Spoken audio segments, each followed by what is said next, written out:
10वें एपिसोड की शुरुआत होती है माजिन कू के साथ, जो कि तामागामी नंबर 1 को चैलेंज कर देता है। वो बोलता है कि मुझे तुम्हारी ड्रैगन बॉल चाहिए, पर तामागामी बोलते हैं कि अगर ऐसा है तो तुम्हें मुझसे लड़ना होगा और मुझसे ये ड्रैगन बॉल छीननी होगी। इसके बाद माजिन कू अपनी जोकरों वाली हरकतें करने लग जाता है। सच में अभी तक तो ये मुझे बिल्कुल भी पसंद नहीं है। वो बिना रुके उस पर कई अटैक करता है, पर तामागामी सभी अटैक्स को डॉज कर लेते हैं। इसकी उम्मीद माजिन कू ने नहीं करी थी, पर वो हार नहीं मानता। वो लगातार उन पे अटैक करते ही जाता है और तामागामी उनके सारे अटैक ऐसे रोक रहे थे जैसे कि माजिन कू कोई बच्चा हो। वैसे वो कुछ घंटे पहले ही पैदा हुआ है, तो हाँ, वो एक बच्चा ही है। और दूसरी तरफ गोकू और बाकी लोग दूसरे डीमन वर्ल्ड के लिए जाते हैं, पर जाने से पहले सुप्रीम काई फिर से उसके कान फिक्स कर देते हैं ताकि किसी को शक न हो कि वो गोकू एक डीमन नहीं है। वापसामा को थोड़ा शक होता है कि तुम गोमा की आर्मी के मेंबर तो बिल्कुल नहीं लग रहे। तब पांजी बोलती है क्योंकि हम उनकी फैमिली मेंबर हैं। तो वापसामा फिर ज्यादा सवाल जवाब नहीं करती और उन्हें जाने देते हैं। फिर सुप्रीम काई कहते हैं कि चलो अच्छा है कि अभी तक इस पेन की चोरी की रिपोर्ट किसी ने करी ही नहीं, वरना बहुत दिक्कत हो जाती। अब सुप्रीम काई ग्लोरियो को रोकते हुए बोलते हैं कि हम पहले वर्ल्ड में नहीं जा सकते, पर गोकू साफ मना कर देता है। वो बोलता है कि उसके लिए हमें पहले ड्रैगन बॉल चाहिए होगी, तो अच्छा होगा कि पहले हम दूसरे वर्ल्ड में जाए फिर फर्स्ट वर्ल्ड में, क्योंकि गोकू को तो बस तामागामी से फाइट करनी थी। पर गोकू बोलता है कि मुझे डेंडे की भी चिंता है, क्या होगा अगर हमें उसे बचाने में लेट हो गई। पर तब सुप्रीम काई बोलते हैं कि इसकी चिंता मत करो, नेमेकिन्स बहुत ही ज्यादा वैल्यूएबल होते हैं, तो गोमा पूरी कोशिश करेगा कि वो उसे प्रोटेक्ट करे ताकि वो उसका फ्यूचर में यूज कर सके। अब ये सुनने के बाद तो गोकू बहुत ज्यादा खुश हो चुका था, क्योंकि अब वो बिना टेंशन के सेकंड वर्ल्ड में तामागामी से लड़ सकता है। और दूसरी तरफ हमें दिखाई जाता है कि वेजिटा और बाकी लोग भी पीछे पीछे आ रहे होते हैं, और बुल्मा को तो जैसे कोई फर्क पड़ ही नहीं रहा। वो तो खुश थी कि वो बच्ची बन गई। वो बार बार मिरर में अपनी स्किन देख रही होती है कि वो अब कितनी स्मूथ हो चुकी है।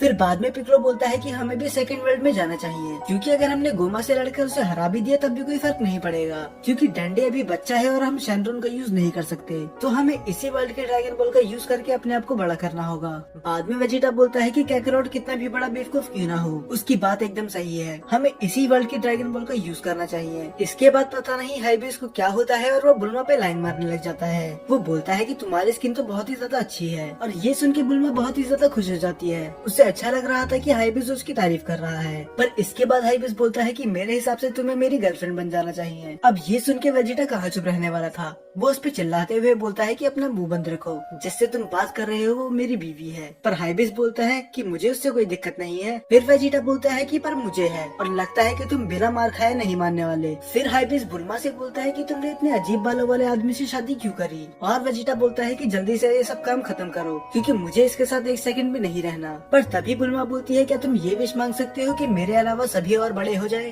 क्योंकि मुझे बच्चा ही रहना है। पर वेजिटा उस पर चिल्लाते हुए बोलता है कि नहीं, हम सभी वापस बड़े होंगे और तुम भी, और ये मेरा ऑर्डर है। तभी हाइबिस बोलता है कि लगता है कि वेजिटा को बड़ी लड़कियां पसंद हैं। पर वेजिटा हाइबिस पे चिल्लाते हुए बोलता है कि चुप करो, ऐसा कुछ नहीं है। पर वेजिटा का ऐसा रिएक्शन देखने के बाद पिक्लो अपने मन में बोलता है कि मेरे हिसाब से हाइबिस सही है। फिर वेजिटा फिर से चिल्लाते हुए बोलता है कि मुझे फर्क नहीं पड़ता, हम सभी बड़े होंगे और वापस हट जाएंगे, चाहे तुम्हें पसंद हो या ना हो। और दूसरी तरफ बेचारे माजिन कू की तो तामागामी ने हालत खराब कर दी थी। वो बेचारा हर अपनी मूव ट्राई कर रहा था उसे रोकने के लिए, पर उसे कुछ हो ही नहीं रहा था। ऐसा लग रहा था कि किसी 5 साल के बच्चे को किसी फाइटर के सामने खड़ा कर दिया हो, पर वो भी हार मानने वाला नहीं था। तो वो अपनी पूरी ताकत लगा के तामागामी पे अटैक कर देता है, और ये देख के अरीन्स भी हंसती है। तो क्या उसने सच में तामागामी को हरा दिया? फिर सीन शिफ्ट होता है गोकू की तरफ, जो सेकंड डीमन वर्ल्ड में पहुंच चुके होते हैं, और ये सब गोमा देख रहा होता है। गोकू सुप्रीम काई से बोलता है कि तुम्हें यहाँ आके कैसा लग रहा है, क्योंकि ये तो तुम्हारा होम वर्ल्ड है ना। तब सुप्रीम काई कहते हैं कि इधर आके पुरानी यादें ताजा हो गई, पर बस मैं अब उम्मीद करता हूँ कि यहाँ पर क्रैकन ना रहते हूँ। तब ग्लोरियो बोलता है कि तुम्हारे लिए बुरी खबर है, क्योंकि वो अभी भी है, और बहुत ही ज्यादा मात्रा में। गोकू पूछता है कि आखिर ये क्रैकन है क्या। तब सुप्रीम काई से बताते हैं कि ये एक सी मॉन्स्टर है, और बाद में पांजी डरते हुए कंटिन्यू करती है कि उनका साइज एक आइलैंड से भी बड़ा होता है, और उनके नाखून बहुत ही ज्यादा शार्प होते हैं, और वो हर उस चीज को निगल जाते हैं जो भी उनके ऊपर उड़ती है। पांजी ये बोल ही रही थी, पर अचानक से उनपे कोई अटैक कर देता है। ये क्रैकन तो नहीं थे, पर ये थी गोमा की आर्मी। ग्लोरियो भी उन पर अटैक करने की कोशिश करता है, पर वो बहुत ज्यादा थे, तो वो बेचारा भी क्या करता। अब गोमा की आर्मी ने उनकी शिप को डिस्ट्रॉय कर दिया था, तो मैदान में उतरने के अलावा गोकू के पास और कोई रास्ता था नहीं। तो वो ग्लोरियो से बोलता है गेट खोलने के लिए, और बाहर जाते ही वो एक एक करके सब शिप को गिरा देता है। और ये सीन सच में बहुत ज्यादा बढ़िया था। इसे देख के रेड रिबन आर्मी सागा की याद आ गई। और जब गोकू आखिरी शिप भी डिस्ट्रॉय कर देता है तो गोमा हैरान था। वो बोलता है कि ऐसे कैसा हो सकता है कि इसने सभी को अकेले हरा दिया। देगासो भी एडमिट करता है कि मुझे तो लगा था कि बच्चा बनने के बाद ही कमजोर हो चुका होगा, पर ये उससे कई गुना ज्यादा ताकतवर है जितना मैंने सोचा था। पांजी ये देखने के बाद बहुत ज्यादा खुश हो जाती है। वो बोलती है कि उसने सच में कर दिखाया।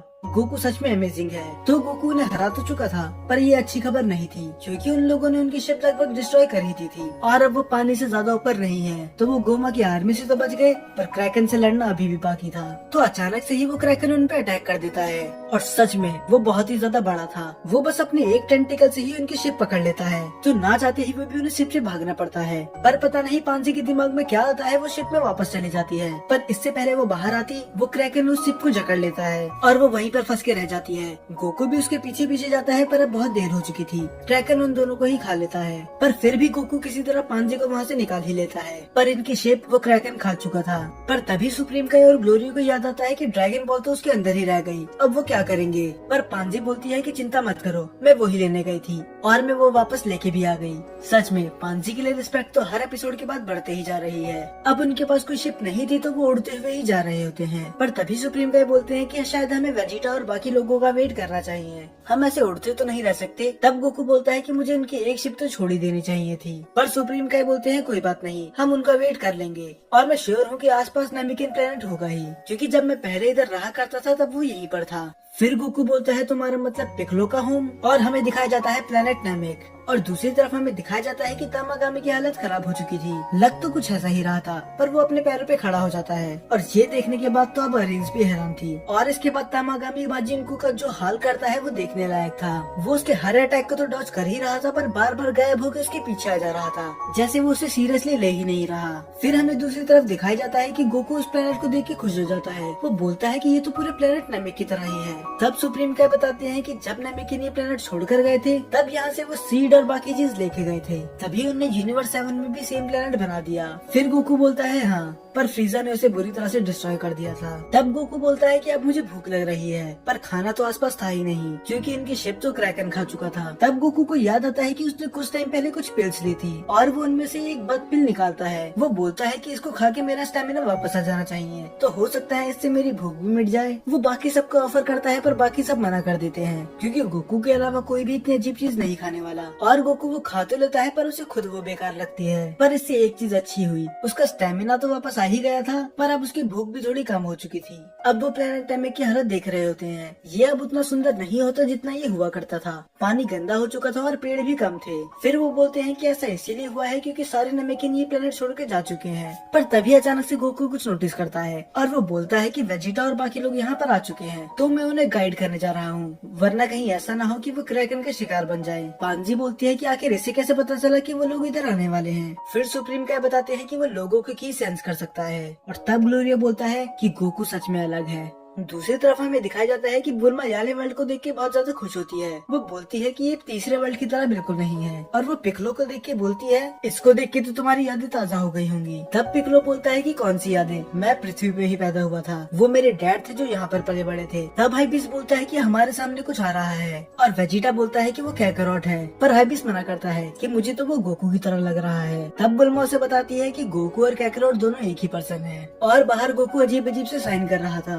वो उन्हें बताने की कोशिश कर रहा था कि नीचे बहुत बड़ा क्रैकन है, पर किसी को कुछ समझ में नहीं आता। और पिकलो बोलता है कि उसे अंदर ही बुला लो। और गोकू अंदर आते ही बोलता है कि प्लेन को ऊपर कर लो क्योंकि पानी के नीचे एक मॉन्स्टर है। वेजिटा गोकू का मजाक उड़ाते हुए बोलता है कि तुम एक मॉन्स्टर से डर गए, शर्म आनी चाहिए। पर तभी अचानक से वो मॉन्स्टर आ जाता है और उसे देख के तो वेजिटा भी डर गया था। वो बोलता है कि ये तो कोई छोटा मॉन्स्टर नहीं था। तब गोकू बोलता है कि मैंने तो तुम्हें पहले ही बता दिया था और अभी हम दोनों में इतनी ताकत नहीं कि हम इसे हरा सके, तो बेहतर होगा कि हम इससे दूर ही रहें। और दूसरी तरफ बुल्मा हाइबिस पे चिल्ला रही होती है कि अगर इतना बड़ा मॉन्स्टर नीचे था तो तुमने शिप ऊपर क्यों नहीं उड़ाई। तब वो बोलता है कि इसके बारे में मुझे नहीं पता था, मैं पहली बार दूसरे वर्ल्ड में आया हूँ। फिर हमें फिर से सीन दिखाया जाता है तामागामी वर्सेस माजिनको का, और माजिनको रिस्पेक्टफुली उससे हार मान लेता है। वो झुकते हुए बोलता है कि मुझे माफ करना, मैं आपको नहीं हरा सकता। और वो अरेंज के पास भाग जाता है और वो उससे भी सेम चीज बोलता है कि माफ करना, मैं उसे नहीं हरा सकता। मुझे तो समझ में नहीं आ रहा कि इसे बनाया ही क्यों गया है। अब अरेंज भी और क्या कर सकती थी, तो वो उसे लेके वहाँ से चली जाती है। अरेंज का पूरा मूड ही खराब हो चुका था। उसे लगा था कि इसकी मदद से वो पूरे डीमन वर्ल्ड पे कब्जा कर लेगी, पर ये तो किसी काम का नहीं था। पर माजिनको अपने आप को डिफेंड करते हुए बोलता है कि ऐसा नहीं है, मैं भी स्ट्रांग हूँ, पर वो मुझसे कुछ ज्यादा ही स्ट्रांग था। मैं गाना गा सकता हूँ, डांस कर सकता हूँ और वगैरह वगैरह।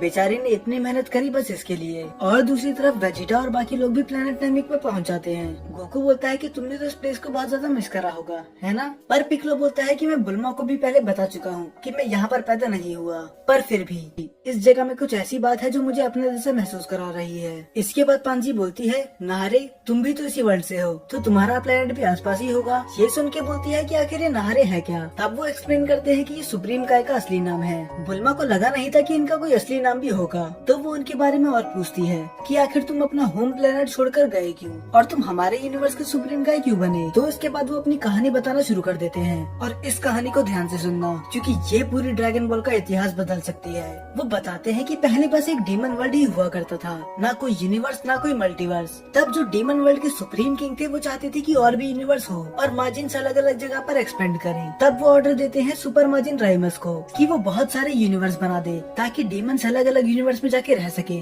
वेजिटा बोलता है राइमस। फिर वो बताते हैं कि वो अभी भी पूरे यूनिवर्स की हाईएस्ट अथॉरिटी में से एक है, क्योंकि इसका मतलब ये है कि ये सुप्रीम गाय और ज़ेनोसामा से भी ऊपर है। फिर वो कहानी कंटिन्यू रखते हैं कि राइमस ने बहुत ज्यादा ही यूनिवर्स बना दिए थे ताकि डीमन एक वर्ल्ड से दूसरे वर्ल्ड में ट्रैवल कर सके, और पहले वापसामा में कोई लिमिटेशन भी नहीं थी। जिसका भी मन चाहे वो एक यूनिवर्स से दूसरे यूनिवर्स में ट्रैवल कर सकता है। और राइमस सामा ने हर यूनिवर्स के लिए एक लैंड को चुन लिया और हर यूनिवर्स में उन्हें भेज के उन्हें वहाँ का सुप्रीम काय बना दिया। तो अब ये सेंस बनाता है कि सभी यूनिवर्स के सुप्रीम काय एक जैसे क्यों दिखते हैं, क्योंकि ये सभी रिलेटेड है। तो क्या इसका मतलब ग्रैंड प्रिंस और ज़ेनोसामा ने इन्हें सेलेक्ट नहीं करा। फिर बुल्मा हैरान होते हुए बोलती है कि पूरा यूनिवर्स फिर मार्जिन से ही रिलेटेड है। तब सुप्रीम काय मना कर देते हैं कि ऐसा नहीं है, कई स्पीसीज यूनिवर्स बनने के बाद भी बनी है, जैसे सेयंस और ह्यूमंस। फिर वो फिर से बताते हैं कि पहले वापसामा में कोई लिमिटेशन नहीं थी, पर डाबूरा के फादर अबूरा ने इस पर लिमिटेशन लगा दी, क्योंकि उन्हें डर था कि बाहर के लोग अब डीमन वर्ल्ड पे अटैक कर सकते हैं। पर वो बहुत ही ज्यादा क्रूअल था, तो सभी ग्लिंड यानी कि काइस उनके खिलाफ चले गए और उसके वजह से उन्हें वो जगह भी छोड़नी पड़ी और मुझे बना दिया गया सुप्रीम काय यूनिवर्स 7 का।